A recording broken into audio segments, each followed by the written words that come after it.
Good morning, fourth grade. Time for another chapter.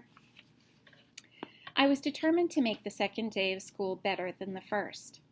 To help me keep going, I made a list in my assignment notebook of all the things that would be easier on the second day.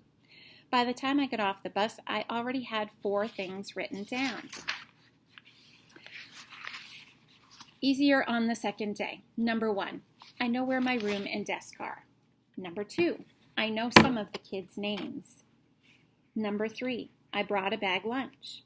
Number 4, I have a plan to invite my group to my house.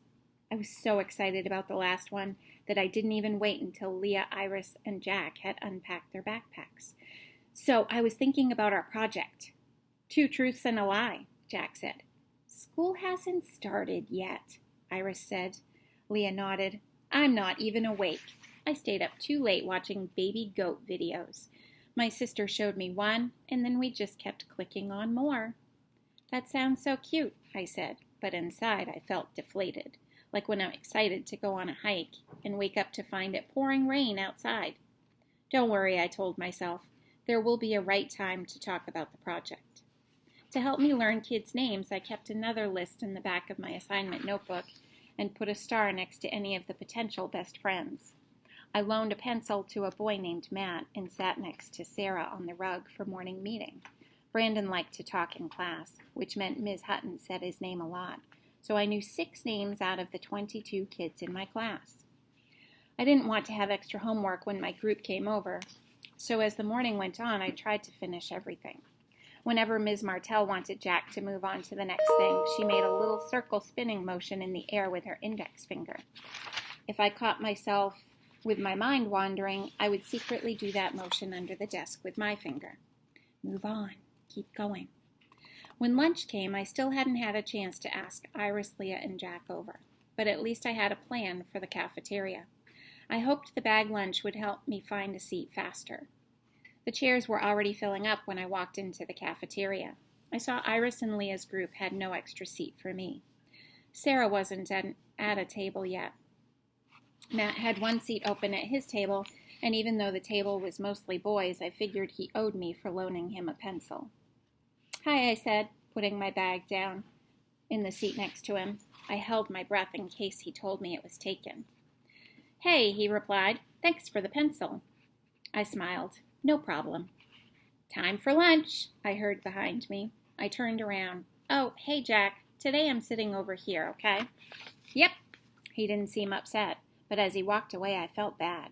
Jack had been nice to sit with me yesterday.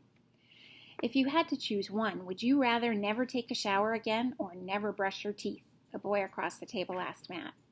I could just go swimming instead of taking a shower, Matt replied, so I would keep my toothbrush. Would you rather have smelly feet or smelly breath? Smelly feet, the boy said. It wasn't much of a conversation, but it was one. I was trying to decide what I'd pick when the first boy said, Hey, did you have time to watch that video I sent you about the bugs that live on your pillow? Yeah, Matt said. It was disgusting. It reminded me of last year. Remember when Mr. Patton, the other boy laughed and slapped the table. I know exactly what you're going to say. Around me, kids were talking and laughing. I never knew you could be surrounded by so many kids and still feel alone. I tried to stay focused on the boys at my table, but out of the corner of my eye, I could see Leah and Iris were making funny faces at each other and laughing. Sarah was sharing her French fries with another girl. Jack was talking to Dustin and another boy at the back table.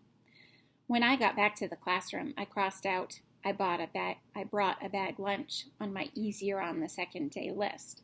Today's lunch was just a different kind of hard. In the afternoon, Ms. Hutton took us to the school library and told us we were allowed to choose any 2 books to take home. Going to the library was always one of my favorite things to do, and this library was so bright and beautiful, I couldn't believe it was all for kids. Tissue paper tropical fish hung from the skylights, and there was a big terrarium with a real live lizard in it. There were tables with chairs and beanbags and even some big balls to sit on at the banks of computers, and so many rows of bookshelves. I took a deep breath of that wonderful book smell, trying to hold in my excitement. After you choose your books, Miss Hutton said, you can spend the rest of the period reading or working on your two truths and a lie presentations. Finally, now would be the right time to invite the other kids over to my house. I'll save us some seats, I said to Leah, Iris, and Jack. I figured I'd be done choosing books first because I knew what kinds of books I wanted and where to find them. I had spent a lot of time at our small public library and recognized the Dewey Decimal numbers on the nonfiction shelves. I headed for the 630s. This time, I wasn't learning about pet rabbits for a homeschool report, though. Lappy was depending on me, and I wanted to do everything right so Lappy would always love me best. Not like Maggie and Molly, who liked me fine until they had a choice. Then they always picked Mom. I found 2 good books on rabbit care and took them to the desk to sign them out. On my way, I passed Jack. Hey, after you get your books, meet me at one of the tables by the window, I said. I have a plan. He pulled out the Encyclopedia of Animals from the stack without even looking at me. Yep. I picked a table with 4 seats and put extra books on the empty chairs to save them for Jack. Iris, and Leah. It felt nice to be the person saving seats for a change. I opened the first rabbit book and began reading the chapter, Understanding Your Rabbit. I had read and taken notes on the whole section before Jack sat next to me. I can't even talk.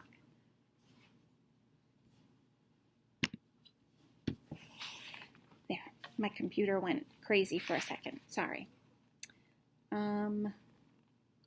At another table, I could hear Brandon talking in a fake British accent. Matt and another kid were smiling and laughing at him. Jack opened the Encyclopedia of Animals and showed me the table of contents. Chapter 12 is Lagomorpha, rabbits, hares, and pikas. I've never heard of a pika, I said. I'll have to look that up. Jack flipped the pages. I hadn't meant now, but when he swung the book around to show me, the animal was adorable, sort of like a guinea pig with mouse ears. Wow, I said, that is so cute. A pika barks when it's scared, Jack said. Its nickname is Rock Rabbit. It doesn't really look like a rabbit, I said. More like a, you wascally walk wabbit, Jack said in an Elmer Fudd voice. The other kids stopped talking. They glanced sideways, frowning. How come when they talked differently, it was funny, but when Jack did it, it wasn't? I guess when you already belong, it's easier to be different. That's funny, I said loudly like we were joking and the other kids were wrong if they didn't think so. Pikas collect vegetation to store underground for the winter, Jack said. They don't hibernate. The other kids were definitely paying attention to us now. I could feel my face getting red, but talking to Jack was like sledding down a steep hill. Once the momentum kicked in, I'd be lucky if I could steer. They live in the mountains and need cool temperatures. As temperatures rise, they have to climb higher. With climate change, hey, I saved you a seat, I waved to Iris and Leah. I knew it was rude to interrupt Jack, but he wasn't stopping on his own, and that was rude too, wasn't it? Maybe Owen's advice to be yourself was really too simple. Maybe there was a point where being completely yourself stopped being a good thing and just became a lonely thing. I moved the extra books off the chairs and waited impatiently while Iris and Leah sat down. So I had a great idea about our project, I said. We can meet at my house this afternoon after school and do the video. We wouldn't be rushed, just in case we need to do a few takes. Leah gave me an apologetic smile. I'm not sure I can get a ride. My mom and dad are at work. You can take the bus with me, I said. It stops right at the end of our driveway. I'm sure my mom could bring you home after.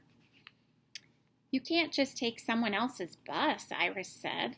Leah nodded. You have to bring a permission slip from home and give it to the bus office first thing in the morning.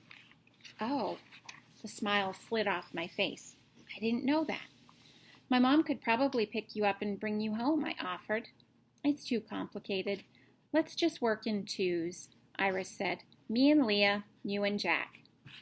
But it'll look like 2 things instead of a group project, I said. Don't worry, Emma, Leah said. This is just a little project. It's not a big deal. It won't even count much toward our grades. Not a big deal, but I wanted them to come to my house. I wanted them to get to know me at home, where it would be easier to become friends. I wanted to do a good job on the project. I wanted a few things to go my way instead of changing all my ideas. And saying, I want you to meet my pet rabbit would just sound pathetic. I could tell that Leah and Iris were getting frustrated with me. Okay, I said quietly.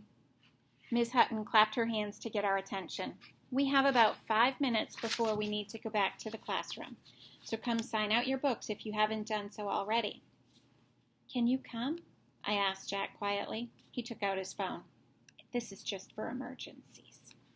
I didn't know if the person he was texting would consider this an actual emergency, but within minutes, we had a plan. Jack's mom would bring him to my house today after school. Easier the second day list. Number 1, I know where my room and desk are. Number 2, I know more of the kids' names. Number 3, bringing my bag lunch actually wasn't easier, though I did use the right trash cans. Number 4, only Jack is coming over.